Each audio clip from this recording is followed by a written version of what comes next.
Salama daholo androanitsika dia ndao araha hiresaka ny vaovana laza tamin'ity tapatapany herinandro ity.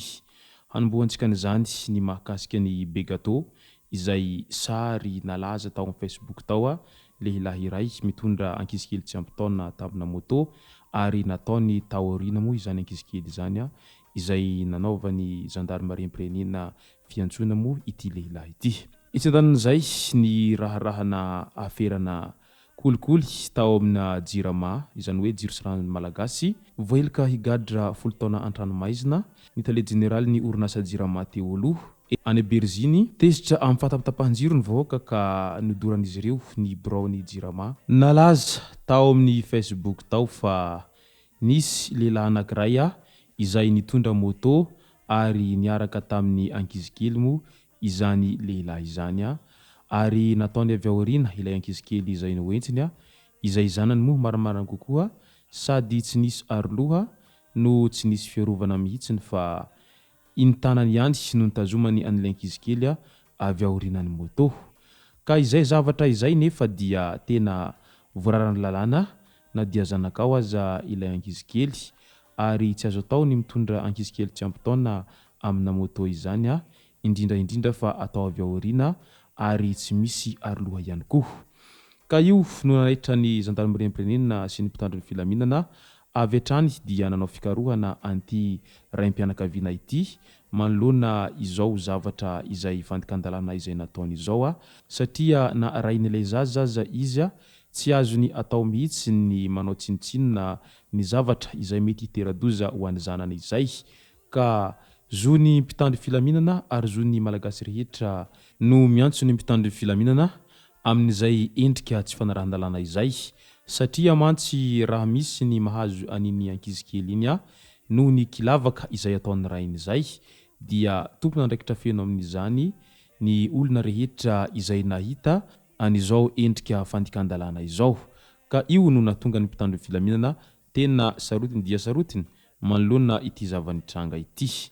Ka noho izany dia niantso azy ny mpitandro filaminana nanaovana fikarohana ingahy be gâteau izay tena mbola namalivaly ihany moa rehefa nisy nanakana izy nandritra izay dia nalehan'izy roa mianaka izay fa ny ampitson'iny dia tonga tany amin'ny mpitandro filaminana i be gâteau ary nilaza izy tamin'izany fa iaho izy ry mpitondra moto voararan'ny lalàna ny mitondra zazalatsaky ny 5 taona eny ambony moto ary avy hatrany dia nogiazan'ny mpitandro filaminana ny moto ary notazomina natao fanadihadiana kosa ingahy be gâteau. Ka izay rehetra izay dia mety hitera-doza ary mety hampiditra olana lehibe ho an'ny be gâteau sy ny maro hafa raha toa ka tsy mitandrina amin'izay fitondrasana ankizikely tsy ampy taona amina moto izay. Ka dia mba tongava saina ihany ry ray aman-drenisany amin'ny fitondrasana ny ankizy na ihany koa ny zanakareo eo ambony moto izay fa tsy izay tianareo atao dia mety avokoa. Any Mahajanga any dia nitrangana zavatra somary hafahafa sady mahamenatra. Reny mpianakaviana tsy nanaiky hanao firaisana aranofo tamin'ny vadiny izay hita fa mamo dia voadaroka ary tafiditra hopitaly. Nody alina avy nisotro toaka ilay rangahy vadiny ny 9 Mey 2024 ka nangidihidy ny filahina. Te hanao firaisana aranofo fa nandatsy hanao ny vadiny ary raikitra ny famalinana teo amin'izy roa tonta saingy nilamina ihany ary samby nandeha natory. Tsy nahita tory anefa ilay rangahy tezitra ary nidaroka mafy ity vadiny matory ity. Niantso vonjy ilay renim-pianakaviana ka vory ny mpiarabelona ary nitondra azy namonjy toeram-pitsaboana. Mangana ny tarehy rehetra izay voadaroka no sady maratra mafy ilay renim-pianakaviana ny harany herisetra. Efa eny amin'ny mpitandro filaminana ny raharaha ankehitriny, efa voasambotra ihany koa ilay rangahy ary ho atolotra fampanohavana rehefa vita ny famitorana. Efa taona nivadiana niteraka kambana amin'ny rahavavy izy roa. Ankehitriny tafiditra hopitaly ilay renim-pianakaviana ary tsy maintsy hihinana mangahazo any marofoto kosa ilay rangahy ny zanak'izy ireo izay kambana nefa vao 2 taona monja. Izay dia hanatra lehibe ho an'olona izay tia manao firaisana aranofo rehefa mamo mba mahaiza ihany mitandry tena fa tsy rehefa mamo dia mila vanina koa mangidihidy lava tahaka izany ka lasa manaonao foana. Raharahana jirama any Port Berger any nidoran'olona Fatsimay ny bureau-ny jirama tao Port Berger tao. Tokony ho tamin'ny ray ora maraina no nisy nani plasantsy miaraka tamin'ny afo ny bureau-ny jirama ao Port Berger ao amin'ny varavarany chef secteur tamin'ny andro ny 20 May 2024. Niredareda ny afo nandoro varavarana sy bajaji mipetraka eo an-tokotany fa tsy naharitra ela noho ny ezaka nataon'ny mponina ny manodidina izay nifarimbona namon'ny afo. Tsy misy azo niraisina ilay bajaji ankoatra ny fivarotana azy amin'ny mpividy vy. Tsy tafiditra tao anatin'ny trano ny afo ka voaharo ireo antota-taratasy tao anatin'ny birao.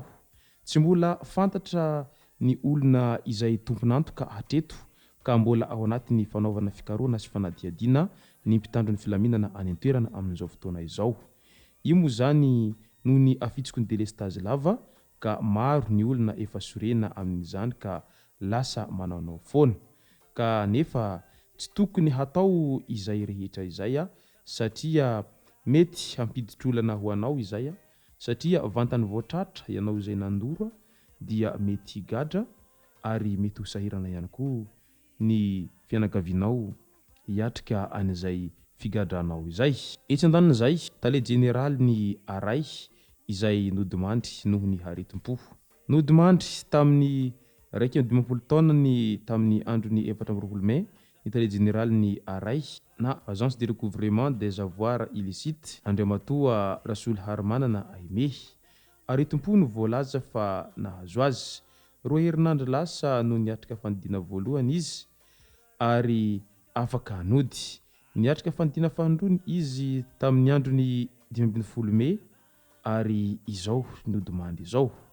Ka noho izay dia mankahery ny fianakaviana n'izay manamanjo rehetra izay avy ety Ambatapata gasy. Ary ny amaranantsika azy dia vaovao izay tena nalaza ary tena nisongadina tamin'ity faraparan'ny herinandro ity.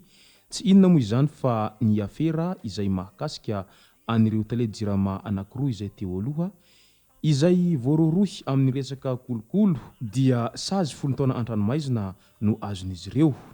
Voaheloka 10 taona an-dranomaizina asan-terovozona ireo tale général teo aloha izay Andriamatoa Vonjy Andriamanga sy Rivo Radanielina. Miisa 17 ireo voampanga niakatra teny amin'ny Paky tamin'ny herinandro ity noho ny fanodikidinam-bola, ny fanarautam-pahefana, ny famotsim-bola sy ny firaisana tsikombakomba amin'ny ratsy. Ireo no heloka izay ny ampangana azy roa lahy ireto ka izao nitarika sazy 10 taona an-dranomaizina izao ary miampy asan-terovozona izao. Ka izay moa ilay mahatonga ny fitenenana manao hoe ny marina tsy mba maty ary manaova ny rariny sy ny hity sy ny hatrany fa ny zavatra rehetra atao dia misy farany avokoa. Raha toa ka niaina nilamina tao anatin'ny fotoana lava ianao ary ny galabona tamin'ny volam-panjakana nefa dia tsy volanao iny fa ianao dia mpiasa-panjakana ka tokony tandrovinao toy ny mitandro anak'Andriamaso ireny vola izay tsy anao ireny fa tsy falifaly ny andeha meni-paosy amin'ny vola izay tsy volanao. Ka izao ny vokany lasa mahazo sazy 10 taona an-dranomaizina be izao. Izay ary ny masaka azona roso tomboko lahy sy tomboko vavy. Misaotra rehetra nanaraka an'ity video ity hatramin'ny farany. Azo adino ny manao commentaire ambanin'ity video ity mba ahafahana mandrapona ireny hevitra rehetra ireny naovantsika video manaraka eo. Tsarovy ny milaiky ny videontsika ary azo adino tokotany hatrany ny miabony amin'ny chaîne-ntsika mba ahafahanareo manaraka tsy tahapaka ny video izay lefa any amin'ny sisy sy tao Ambatapata gasy. Tomboko lahy sy tomboko vavy mankasitraka dia mirary soa.